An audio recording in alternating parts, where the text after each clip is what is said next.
Olá pessoal, tudo bem? Vamos trabalhar agora com atualidades, geopolítica, atualidades. Como não poderia deixar de ser, né? Ainda estamos muito focados na pandemia mundial, né, galera? Então, esse texto que eu escolhi aqui ainda faz uma análise, né, desse problema da pandemia mundial e como é que os seres humanos estão reagindo a essa pandemia. Então o título do texto é Ou aceleramos ou morremos todos, tá?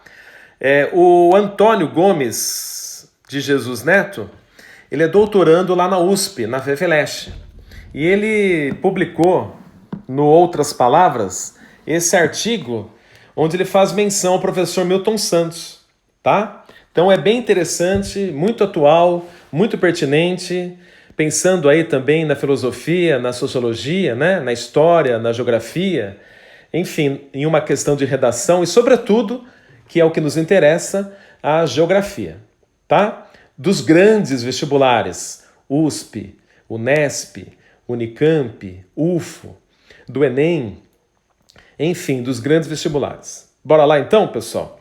Então ele começa lembrando de uma coisa tão óbvia que a gente às vezes, né, deixa passar num segundo plano, que é o pressuposto da humanidade, que é o movimento.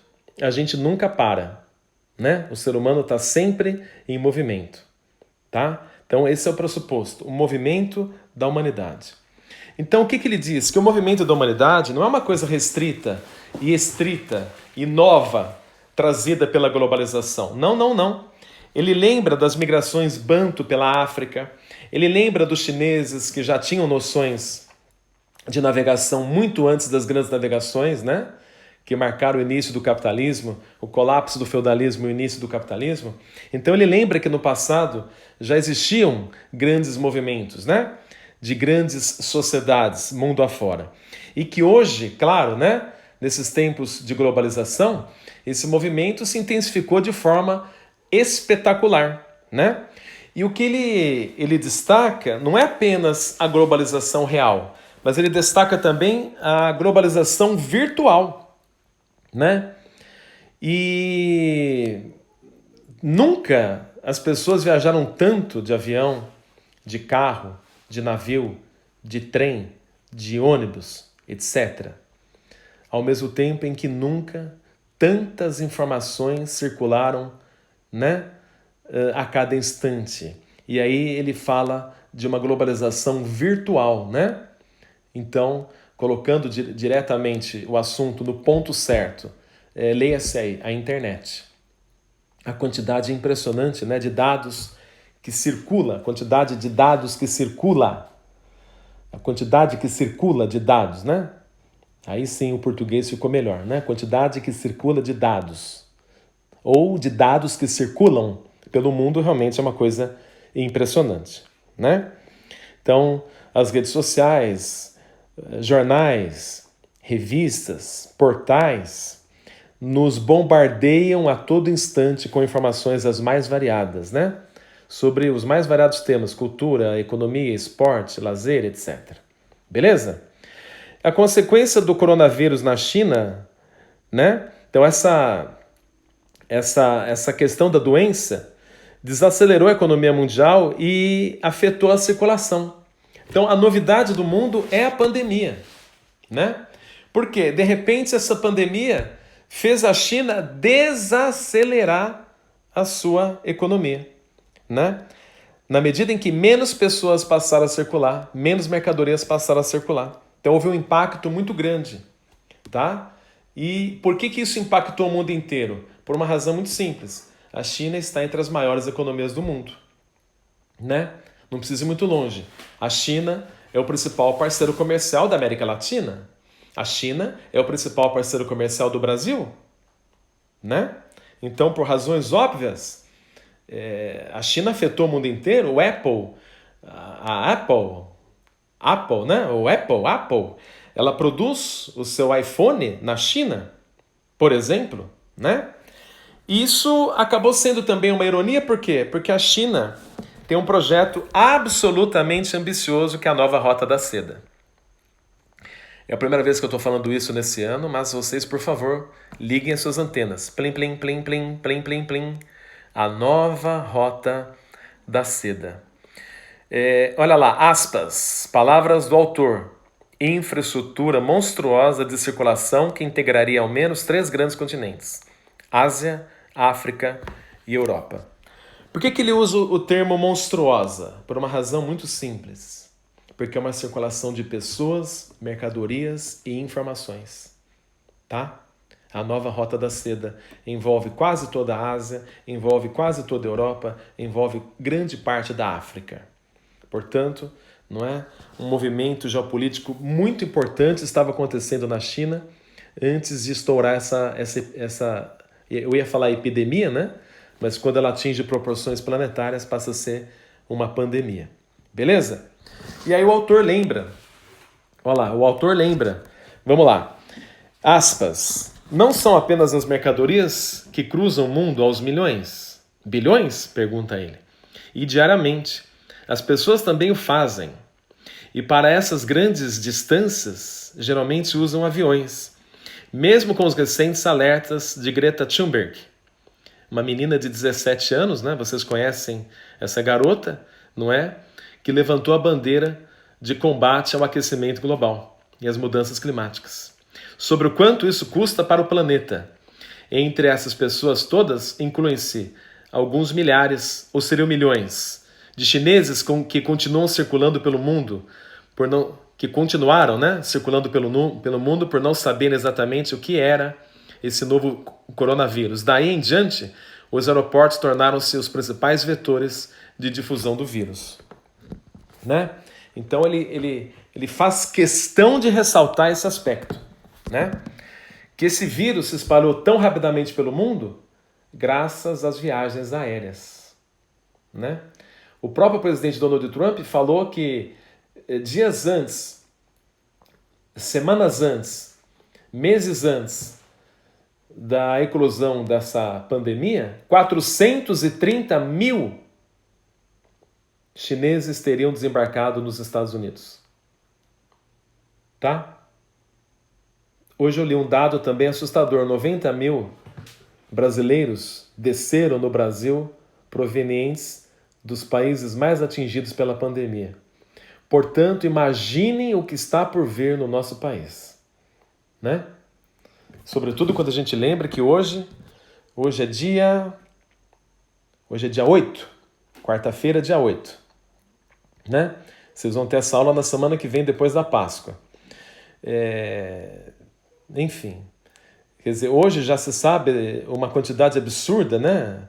500 mil de americanos contaminados, enfim. Quantos morrerão, né?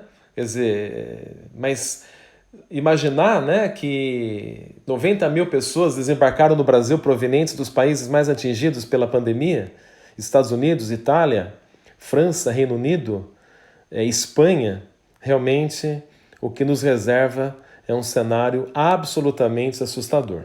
Tá? Mas enfim, ele está focalizando, né, o papel dos chineses espalhando esse vírus pelo mundo. E depois o papel dos europeus espalhando esses vírus pelo mundo. Depois o papel dos americanos espalhando esse vírus pelo mundo. Depois o papel dos brasileiros espalhando esse vírus pelo mundo. Né? E ele traz dados concretos sobre isso, né, pessoal? Relacionando os principais países atingidos pelo coronavírus com as principais rotas aéreas. Bem interessante essa comparação. Olha lá. Lembrando que esse texto foi escrito há aproximadamente 3 semanas atrás, um mês atrás. Né? Olha lá, naquela época, naquela altura, os principais centros, né, de contágio eram Sudeste Asiático, Oriente Médio, Europa e Estados Unidos. Tá? Agora, olha como ele faz o casamento com esse mapa aqui, ó. Dá uma olhada. Realmente impressionante, né, pessoal? Olha aí. Realmente impressionante. Sudeste Asiático, Oriente Médio, Europa e América do Norte. Ó, Sudeste Asiático, Oriente Médio, Europa e América do Norte. não há como negar o papel, não é, das viagens aéreas, né, nesse contágio planetário, né? Enfim. E os aviões, por isso que, inclusive, né, um dos setores da economia mais atingidos pela pandemia foi o setor aéreo. Quantas viagens já não foram interrompidas, né? Quantas linhas já não foram suspensas por conta do coronavírus? Então, ironicamente, essa é uma doença de rico, porque quem mais voa são as pessoas mais abastadas, né? Mas isso não significa dizer também que essa doença ficará restrita às casas dos ricos. Haja vista que as populações mais pobres, bem ou mal, têm contato com as pessoas mais ricas. Então, espera-se, né, que essa pandemia atinja também os lugares mais pobres, inclusive do Brasil, o que é absolutamente preocupante por razões óbvias. Beleza? Então ele diz assim, olha lá. Aparentemente, ligado à circulação aérea, em poucas semanas o coronavírus se espalhou e ligou um alerta mundial. Com muitas mortes se acumulando, era preciso fazer algo. E um após o outro, os governos foram tomando medidas drásticas, dentre as quais a principal. Qual é? Restrição à circulação. As fronteiras se fecham, as pessoas são orientadas a ficar em casa ou proibidas de sair, os aeroportos tornam-se fantasmas. O recado é claro. Por favor, parem de circular. Essas pessoas, então, os que podem, claro, né, confinam-se em casa. E aposta-se que a economia será salva pelo que a internet, que não demandaria circulação física, pode proporcionar. Será? Será que a internet sozinha salva a economia mundial? Salva as pessoas? Ele faz essa pergunta. Né? Ele faz essa pergunta. E aí ele mesmo responde, olha lá, a internet não dispensa a circulação física. Não dispensa a circulação física. Em algum momento, a circulação física, por razões óbvias, ela é necessária. Né? Supermercado, farmácia, lojas de material de construção, lojas de eletricidade, né? Hospitais, fábricas, o transporte dos bens de consumo que nós precisamos continuar consumindo. Então não dá para parar, né? A globalização virtual sozinha não vai dar conta, né? Não vai dar conta. E ele destaca outro problema, né? A circulação de dados também deveria ser mais restrita. Ele fala que não é bom tanta circulação de dados também, né? Então, além da circulação física das pessoas ter provocado a doença, ele fala que a circulação de informações de forma alucinante também é um problema, porque ela gera uma neura, né? As pessoas ficam neuróticas, fica todo mundo aloprado, achando que vai pegar a doença, né? Ele fala isso textualmente. Vamos ver aqui, ó. Olha lá, aspas. Adianta alguma coisa ficar manhã, tarde e noite sendo bombardeado pelas infindáveis informações sobre o novo coronavírus, Covid-19? Ou isso mais angustia do que ajuda na atual situação? Não devemos entrar nessa megalomania da informação. Da mesma maneira que não devemos entrar nos supermercados e comprar todo o estoque que nossos braços puderem aguentar, como se o amanhã só existisse para os mais rápidos, né? Então, ele não questiona apenas essa coisa aloprada das pessoas estarem circulando para lá, para cá, para lá, para cá, para lá, para cá, saindo, vindo aqui, indo ali, né? Todo mundo circulando, aviões, carros, trens, motos, caminhões, etc. Mas também esse exagero de informações circulando pela net, né, pessoal? Que isso traz estresse. Ao contrário, né? Também faz mal, também é maléfico. Tal fato, essa coisa megalomaníaca, né? Também é uma coisa doentia, certo? Ele se baseou em quê para chegar a essas conclusões? De que tanto a circulação física quanto a virtual, em excesso, essas circulações não são benéficas para a gente. Ele se baseou no professor Milton Santos.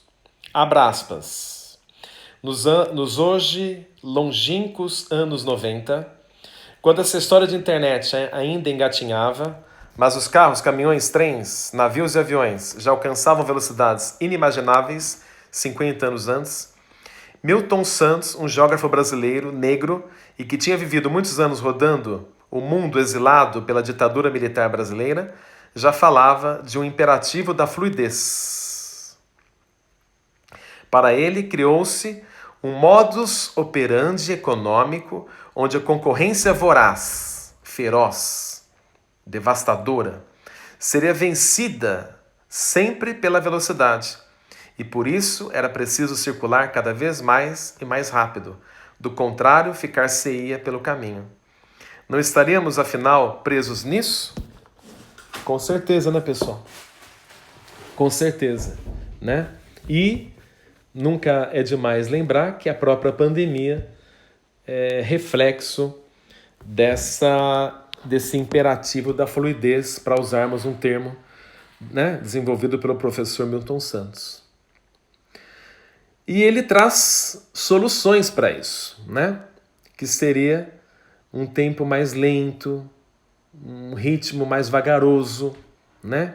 Que seria mais saudável, e esse tempo mais vagaroso, esse tempo mais lento, que seria mais saudável, né? Menos aloprado, estaria ocorrendo na periferia do mundo, né? Ou seja, ao sul do Equador, na periferia do mundo. Olha só, ele viu uma saída, né? Primeiro item, olha lá, mas Milton Santos viu uma saída para isso. A lentidão como uma forma alternativa de racionalidade, que acabaria por colocar um limite a essa vertigem contemporânea e que, para ele, seria a racionalidade dos pobres, migrantes e excluídos, né? A gente observa isso, né? A periferia tem um outro ritmo. As cidades menores têm outro ritmo. Os países mais pobres têm outro ritmo, outra cultura, outros valores, outras prioridades, outras visões de mundo, né? Então, ele sugere isso, que a lentidão, né, seria uma alternativa a essa coisa aloprada, essa velocidade, essa circulação sem fim, né, cada vez mais rápida. Interessante, né, pessoal? Então ele vai beber no Milton Santos, que fala, né, ao longo da sua obra, e defende uma outra globalização. E ao defender essa outra globalização, lembra dos pobres, dos migrantes, dos excluídos, dos marginalizados, do negro, né? Das populações mestiças, das populações que sofrem preconceito, né? Lembrando das notícias de diminuição da poluição em várias partes do mundo, como na China e na Itália, o autor torce pela reflexão. Olha lá. Nas grandes cidades, que é possível e desejável viver sem correr, ele fala que é possível isso. Ele reflete nesse caminho, ele torce por isso. Ele está torcendo por uma outra forma de se viver, inclusive nas grandes cidades, né? Que nas grandes cidades a gente possa viver de uma forma mais lenta, menos... Ele não usa o termo aloprada, né? Eu estou usando uma forma aloprada porque no fundo é isso, né? A gente vive numa sociedade megalomaníaca, que a gente tem que viajar, que a gente tem que passear, que a gente tem que ir pra balada, que a gente tem que beber, que a gente tem que ser moderninho, que a gente tem que fazer, que a gente tem que acontecer. E de repente, né? Deu ruim. Deu ruim. Muitos intelectuais, estudiosos, enfim, cientistas, estão dizendo que o mundo nunca mais será o mesmo. Vamos conferir, né, pessoal? O que vem pela frente. Mas ele torce, então, olha lá, que nas grandes cidades, que seria possível também nas grandes cidades, e desejável, né, viver sem correr e consumir tanto. E que talvez não seja necessário circular tanto, gastando tanto combustível como imaginamos, né? E ele lembra do que isso pode trazer de benefício, né? Do ponto de vista ambiental, ele fala da queda dos níveis de poluição. E ele fala que isso é visível, né? Salta aos olhos. O céu de São Paulo está mais limpo, o céu de Pequim e de Xangai está mais limpo, né? Lá na China, né? Os canais de Veneza estão limpos. Então isso tem sido absolutamente fantástico, né? A redução da poluição Há pouco tempo eu vi uma imagem aérea, uma imagem de satélite, mostrando a queda da poluição nas principais capitais da Europa Ocidental, Paris, Londres, etc. Né? Então, além disso, né, das pessoas viverem de forma mais saudável, do ponto de vista mental, né, emocional, porque o consumo traz angústia, né, porque o consumo nunca nos satisfaz, certo? Ainda tem o aspecto da saúde ligado ao meio ambiente, né? A queda da poluição. Só para vocês terem uma ideia, o consumo de combustível só no Brasil já caiu 50% desde a decretação, né, da quarentena no estado de São Paulo, que tem implicações, evidentemente, em todo o território nacional, certo? Então, o consumo de combustível já caindo 50%. E aí o autor conclui, olha lá, é urgente que desaceleremos e que olhemos positivamente para a lentidão, como tantos povos já olham, e não damos a mínima bola. Do contrário, podemos não sobreviver à próxima, né? E, enfim, quem são esses povos, né? Que vivem de forma mais lenta, além dos povos pobres, né? Ao sul do Equador. Existem outras sociedades que têm um outro ritmo de vida que a gente tem que respeitar mais, né, pessoal? Os indígenas, os quilombolas. Os indígenas não estão inseridos no capitalismo. Os quilombolas não estão inseridos no capitalismo. Os camponeses estão parcialmente inseridos no capitalismo, mas os camponeses têm uma vida própria, acordam a hora que querem, dormem a hora que eles querem, plantam no dia em que eles querem, colhem no dia que eles querem, não estão submetidos a essa arbitrariedade, né, do que tem que fazer, tem que produzir, tem que trabalhar, né? Então, é uma análise filosófica que a gente tem que considerar nesse trabalho aqui, né? Que toma como referência, enfim, a ideia de lentidão trazida pelo intelectual, pelo geógrafo Milton Santos. Vocês sabem, né? Não é a primeira vez que vocês escutam a palavra Milton, e muito menos a palavra Santos. Milton Santos é um dos grandes geógrafos do mundo, né? Ele morreu alguns anos atrás, mas ele deixou um legado, né, que é imortal, e ele sempre aparece em vestibular. Então eu escolhi, agora vocês vão ter algumas atividades, eu escolhi para vocês fazerem uma relação de questões de vestibular feitas, todas elas a partir de textos do professor Milton Santos, tá? Eu quero ver se ainda faço outras análises do professor Milton Santos, que sempre cai no vestibular, né? Milton Santos, que sempre foi um fervoroso crítico à globalização, né? Que ele adjetivou como sendo perversa. Lembrando que a globalização é o assunto mais recorrente dos vestibulares.